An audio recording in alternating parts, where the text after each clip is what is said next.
Bonjour, bonsoir chers internautes de Korkama TV, bienvenue sur votre chaîne panafricaniste. On est toujours là au niveau de Kaolack dans le cadre de notre tournée et nous allons recevoir Amadou Guissé qui est l'initiateur de Saloum Recycling qui prône le recyclage des matières plastiques mais aussi la protection de l'environnement. Donc bonjour Guissé. Bonjour, cher Ousmane. J'espère que vous allez bien. Oui, ça va bien, alhamdoulilah. Et les activités? Ça va, on gère. Et la récupération par rapport à la caravane et la journée des écoles? Oui, ça a été quand même, ça a été. Parce que je pense qu'hier, on était là pour un peu immortaliser le moment avec les collecteurs, bien sûr. Et vraiment, on peut dire que ça a été une réussite quand même. D'accord. Et pouvons-nous revenir sur l'historique de Saloum Recycling? Pourquoi le projet et quel impact? Oui, Saloum Recycling, c'est une start-up qui prône l'éco-responsabilité et les éco-gestes à travers le recyclage et la transformation des déchets plastiques basés à Kaolack.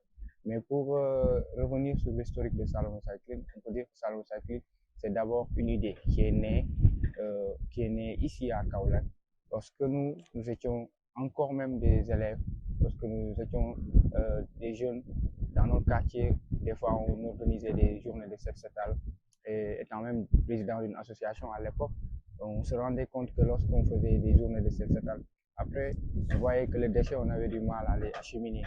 Soit on brûlait les déchets, soit on laissait ça jusqu'à même voir que les déchets disparaissent comme ça dans la nature. Et tout cela nous a toujours marqué, et sans compter que lorsque nous étions étudiants, on voyait souvent des étudiants de Dakar ou d'autres régions nous dire mais vous là, votre région est considérée comme la ville la plus sale. Donc ça nous a toujours marqué au point où nous avons essayé de développer comment on peut apporter des solutions à cette problématique des déchets plastiques, mais aussi comment laver cet amphore-là, c'est-à-dire faire de telle sorte qu'on ne considère plus Kaolack comme la ville la plus sale, mais Kaolack puisse devenir une ville carrément propre, une ville pour que tout le monde puisse considérer comme une ville quand même qui est devenue propre. Donc cela nous a poussé en 2021. Avant 2021, l'idée était là, on commençait à travailler, à écrire le projet et tout simplement. Mais en 2021, concrètement, on a créé le GIE. On a démarré avec un groupement d'intérêt économique et on a créé une première équipe et ça nous a quand même porté chance parce que c'est à partir de cette même année-là qu'on a pu remporter le deuxième prix du meilleur projet d'entrepreneuriat lors du FICA 2021.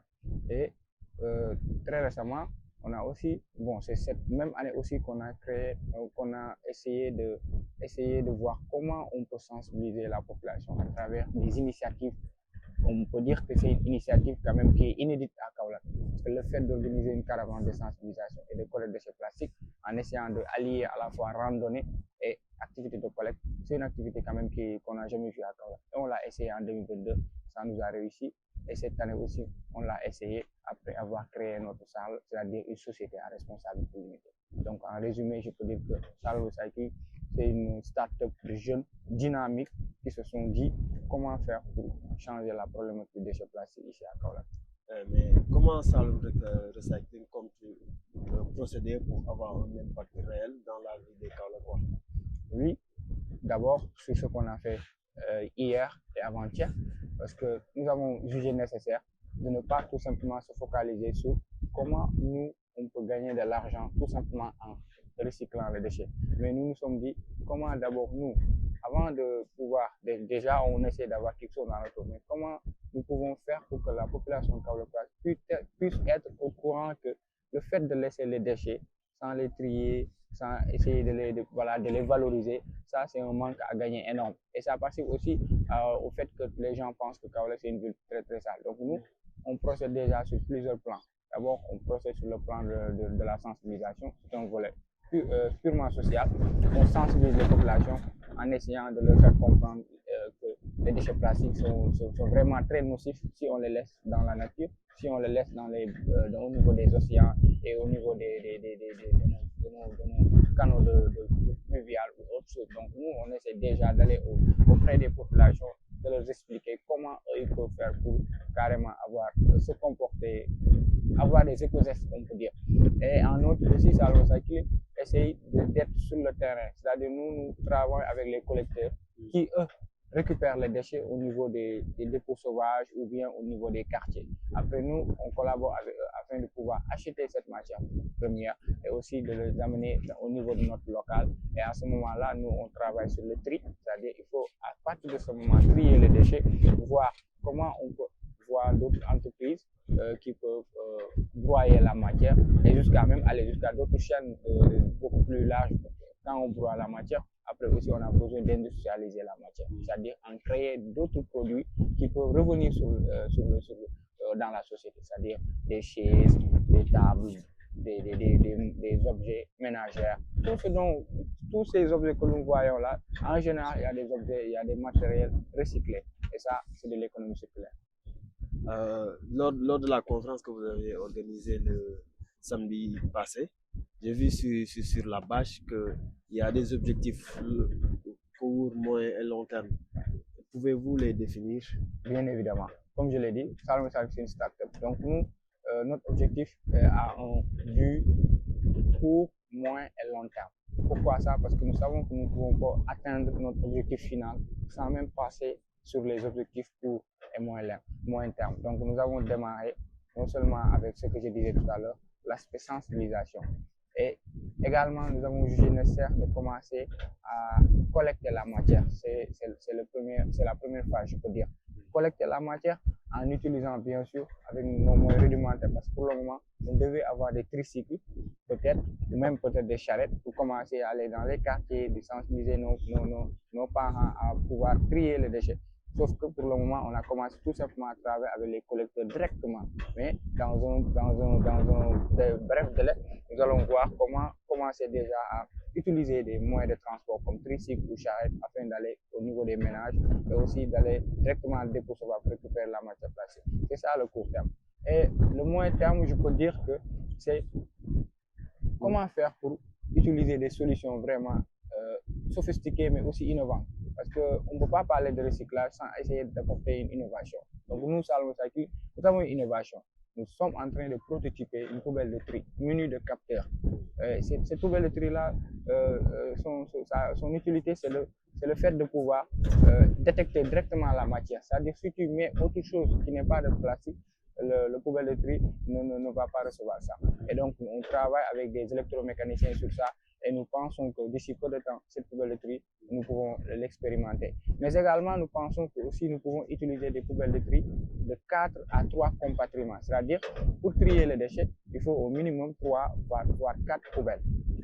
Une poubelle pour les déchets organiques, une poubelle pour les fer et aluminium, une poubelle pour les déchets plastiques et une poubelle pour les cartons et papiers. Donc cela, on peut l'utiliser au niveau des administrations publiques, au niveau des entreprises et même voir dans les ménages pour ceux qui peuvent l'acheter. Nous, on veut apporter ça à Kaolack et on y travaille. C'est ça le court terme, moyen terme. Et pour le long terme, et juste aussi sur le moyen terme, toujours, on pense qu'on peut aussi avoir un micro-usine. C'est-à-dire nous, pourquoi jusqu'à présent nous n'avons pas commencé les pavés? C'est parce que au début, nous pensions qu'on pouvait utiliser les pavés avec des fours ou bien utiliser des barils où on met du sable et du plastique. Et nous avons jugé nécessaire d'attendre parce que là, si on le fait, on participe aussi au réchauffement climatique parce que quand on mélange ces deux matières-là, vous voyez, ça dégage énormément de gaz carbonique, ça dégage énormément de CO2. Et de ce fait, ce n'est pas l'image que nous voulons faire passer. Et on a laissé tomber ça. Essayer de collaborer avec des entreprises, ou bien des bailleurs de fonds ou des ONG afin qu'ils puissent nous apporter une solution beaucoup plus écologique, c'est-à-dire une micro-usine où on utilise ou on dégage moins de gaz carbonique, comme une micro-usine qu'on a déjà vu. Et nos partenaires nous exigent tout simplement d'avoir des fonds ou bien d'avoir des autorités ou peut-être les collectivités territoriales qui acceptent de nous accompagner. C'est-à-dire d'ici peu de temps, si nous parvenons à avoir des partenaires, on peut avoir ce micro-usine ici à Kaolack et à partir de ce moment-là, on peut fabriquer des briques de pavé très écologiques. C'est ça aussi, on peut considérer ça que ça fait partie de notre moyen terme, notre objectif moyen terme. Et le long terme, je peux dire que si on y parvient, ce sera quand même quelque chose de très très important à Kaolack. Le fait de voir des jeunes qui parviennent à faire des toitures de maisons. Ici à Kaolack, vous imaginez, il y a énormément de villages. Ces villages-là, jusqu'à présent, il y a des cages. Et ces cages-là, vous voyez, au moment où il y a des fois des des incendies où ils perdent énormément de matériel, ils perdent tous leurs biens à cause de ces incidents-là. Nous pensons que si on commence à faire des toitures de maisons, faire des plaques, ça peut aider même aux abris provisoires qui sont partout dans les villages qui sont ici à Kaolack. On peut leur fournir des tables bancs, fournir des toitures de maisons, mais aussi également aider les génies civils qui travaillent sur le bâtiment et tout ça, leur fournir des tubes en plastique, des échafaudages et aussi des poteaux en plastique, parce qu'ici à Kaolack, on voit qu'il y a rarement des feux, alors que ces feux-là, si on utilise des barres de fer et c'est très coûteux. Le fait d'utiliser des barres de fer à base de poteaux en plastique, je pense que c'est des solutions. Et tout cela, Saloum Saki essaie de travailler pour réussir et apporter ces solutions-là bientôt. On voit que si le projet va jusqu'à sa fin, ça risque d'avoir des impacts par rapport à beaucoup de nombre de choses, par rapport à la vie des Kaolackois, mais aussi par rapport à la vie des Sénégalais, et participer aussi dans l'économie du pays. Au-delà de ces aspects-là, est-ce que vous avez eu à faire des démarches par rapport aux autorités, histoire qu'ils vous accompagnent et financent le projet? Oui, nous avons toujours essayé d'aller vers les autorités. Nous l'avons toujours fait. Sauf que, comme on a l'habitude de le dire, peut-être ils sont toujours réticents, peut-être ils se disent qu'ils voient en nous des jeunes peut-être qui n'ont pas de compétences, ou peut-être, comme je le dis souvent, c'est une erreur de jugement, certes. Mais sauf que, comme je l'ai dit, nous voulons toujours essayer et nous allons le faire. C'est-à-dire, nous voulons leur faire comprendre que il y a des entreprises étrangères qui sont même ici au Sénégal, qui travaillent dans le secteur des déchets. C'est très bien. Ils ont beaucoup plus de moyens. Mais eux, souvent, ils oublient qu'ils ont été soutenus par leurs autorités dans leur pays. Je peux en citer plusieurs, mais je ne peux pas faire de publicité ici. Donc, eux, ils ont été soutenus chez eux. Par contre, nous, ce que nous voulons de la part de nos autorités, par exemple, je peux donner l'exemple, le ministère de l'Environnement, développement durable, de la transition écologique. Eux, ils ont défini actuellement ce que c'est le ministère de l'Environnement. Ils ont dit ministère de l'Environnement, du développement durable et de la transition écologique. Ça veut dire qu'il faut qu'on y ait à une transition écologique. Et cette transition-là, c'est le fait de pouvoir recycler les matières plastiques. Il ne faut pas dire qu'il y a au Sénégal, chaque année, on est à 200 000 tonnes de déchets plastiques qui circulent dans la nature comme ça. Et moins de 9 000 sont recyclés. Moins de 9 000. Vous imaginez, c'est énorme. Moins de 9 000. Donc cela veut dire tout simplement qu'il y a énormément de déchets qui terminent leur course au niveau des océans. Il y a plus de 191 000 tonnes que l'on ne recycle pas. Exactement. Il y a énormément de déchets qui finissent leur course au niveau des océans. Énormément de déchets qui terminent leur course au niveau de Mbobos, qui est à peu près 117 hectares. Donc 117 hectares où il y a énormément de déchets. Personne ne sait qu'est-ce qu'on peut faire avec. Et dans les régions aussi, c'est ça. À Kaolack, on te dit, chaque jour, c'est plus de 140 tonnes de déchets qui sont déversés dans la nature. Et moins de 2 voire 4% sont collectés ou recyclés. Donc, eux, ils doivent savoir qu'ils doivent aider les jeunes entrepreneurs qui sont dans le secteur du recyclage. Mais également, ils ont des structures étatiques comme Sonaged qui fait un énorme boulot. Mais sauf qu'ils oublient que le secteur privé peut pallier le reste. C'est-à-dire le secteur privé peut leur aider à pouvoir apporter plus de réponses à la problématique du réchauffement climatique et aussi à la problématique de la pollution plastique. Parce que je tiens également à signaler que récemment, il y a eu la COP28 où plus de 127 pays se sont réunis à Dubaï pour parler du réchauffement climatique. Donc, c'est l'accord de Paris de 2015 qu'ils essayent jusqu'à présent de voir comment les grands pollueurs, eux, ils ont essayé de mettre des moyens. Il y a des ONG qui sont partout en Afrique, même au Sénégal, qui donnent de l'argent au ministère, qui donnent de l'argent aux autorités. Mais comment eux, ils doivent aller vers les entrepreneurs pour leur donner quelque chose en retour et même essayer de nous mettre en rapport avec nos collectivités territoriales, par exemple la mairie de Kaolack et le conseil départemental doivent non seulement nous appuyer, mais nous accompagner techniquement. Malheureusement, pour cela, nous n'avons pas encore de réponse ni de solution, mais nous n'allons pas laisser l'affaire. Nous allons poursuivre vraiment notre combat afin de leur faire comprendre qu'il y va de soi. Si on veut vraiment que Kaolack ou le Sénégal en général puisse être quand même des pays qui comprennent les enjeux de l'heure, qui comprennent qu'il faut lutter contre la pollution plastique, nous allons le faire. Nous allons faire de notre mieux pour les pousser à vraiment être beaucoup plus éco-responsables. Puisque les organismes étatiques ne vous accompagnent pas, mais nous avons vu aussi lors de la caravane et de la journée de collecte qu'il y a eu des étudiants qui vous ont accompagnés, qui ont participé aux activités. Ils viennent d'où et quels sont leurs rapports? Oui, ces étudiants-là, nous tenons vraiment à les féliciter et à les encourager parce que sans eux, on peut dire que cette caravane-là, cette deuxième édition-là, n'aurait pas eu lieu. Parce qu'ils ont joué un rôle vraiment important dans ce succès, dans ce qu'on a eu comme résultat. Bon, on peut dire eux aussi, ils sont impliqués parce que ces étudiants-là, en général, la majeure partie étudient ce qu'on appelle l'environnement, le développement durable et l'environnement. Donc, eux, ils comprennent les enjeux. Donc, de ce fait, lorsque nous avons commencé la caravane, nous avons jugé nécessaire d'aller vers eux, c'est-à-dire de leur faire comprendre que ce n'est pas Salmo Cycling qui peut réussir la caravane, mais c'est nous. Parce qu'on veut impliquer tout le monde. D'ailleurs, le thème de cette deuxième édition, c'était pollution plastique, quel rôle doit jouer la population? On ne parle même pas de ça, on parle de la population. Donc, quand on parle de la population, tout le monde doit s'y mêler. De ce fait, eux, ils l'ont compris et ils ont ménagé aucun effort là-dessus pour nous aider. Et comme vous l'avez vu, ils ont été plus de 40 à venir nous accompagner durant 2 jours. On a fait une randonnée où il y avait un itinéraire assez quand même colossal comme ça. Mais nous avons tenu jusqu'à 13 h. On a terminé avec la conférence et nous avons enchaîné le dimanche par la collecte. Ce qui veut dire que ces jeunes-là sont déterminés. Sauf que comme je l'ai dit, tout l'effort que nous fournissons, il y a certaines personnes qui ne le voient pas. Ils pensent que voilà, nous le faisons comme ça. Alors que nous voulons vraiment s'impliquer pour vraiment apporter des solutions sur la problématique des déchets plastiques. L'émission tire à sa fin. Si vous avez un message à lancer à l'endroit des autorités, mais aussi à l'endroit de toute la population de Kaolack, mais aussi de la population sénégalaise, que serait ce message-là? Bon, ce message serait, comme on le dit, pour un Kaolack propre et prospère, soit éco-responsable. Mais on dit de manière générale, pour un Sénégal propre et prospère, soit éco-responsable. Parce qu'on pense que les éco-gestes et les comportements d'éco-responsables nous poussera quand même à essayer de lutter contre la pollution. De ne pas manger, utiliser des déchets plastiques et de les jeter dans la nature. Ce n'est pas vraiment éco-responsable.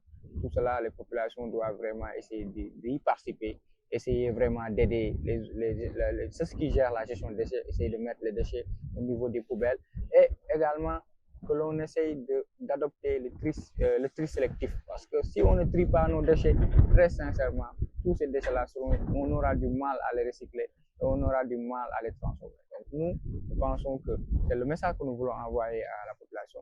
Mais pour nos autorités, nous les tendons la main.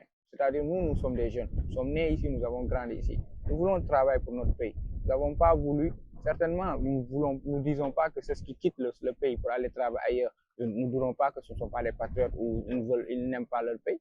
Mais nous avons accepté de rester, nous avons accepté d'être dans nos régions ou essayer de travailler. Donc eux, ils doivent nous aider à pouvoir concrétiser ce que nous voulons faire ici. Et ça, sans eux, je peux dire que ça sera difficile. Mais s'ils nous accompagnent, ça peut quand même apporter des solutions. Donc, c'est le message que nous voulons lancer aux autorités et à la population, mais également appeler à tous les jeunes qui veulent adhérer à ce projet, parce que ce projet-là est ouvert à tous les jeunes. Tout jeune qui se sent intéressé, qui habite à Kaolack ou peut-être même ailleurs, s'il veut investir dans ce projet-là, nous les appelons. Nous appelons également aussi toutes les personnes qui sont éco-responsables, qui veulent investir dans ce genre de projet, qui veulent accompagner ce genre de projet. Nous les appelons également à venir nous accompagner. Merci beaucoup en tout cas. C'était un réel plaisir d'écouter et de discuter avec Amadou, qui est le fondateur de Saloum Recycling, qui est une initiative vraiment responsable et très innovante que l'on doit appuyer. Les autorités doivent davantage s'impliquer dans ces genres de projets-là, histoire de donner un coup de force à la jeunesse qui essaie de mettre en place des choses vraiment importantes. Et comme il a l'habitude de le dire, pour un Kaolack prospère, soyons éco-responsables. Et prenons, arrêtons les 3 T, toniturital, et prenons pour les 3 R, réduire, réutiliser et recycler. Exactement. Donc, c'était tout pour cette fois. Je salue de passer à toute l'équipe de Salmo Cycling. Vraiment, ils sont formidables. C'était tout pour aujourd'hui. Donc, on vous donne rendez-vous pour un autre numéro sur Korat Kama TV. Si vous n'êtes pas encore abonné à la chaîne, merci de vous abonner et activer la cloche de notification pour ne pas rater aucune de nos prochaines vidéos. Donc, à la prochaine fois. Merci beaucoup. Merci.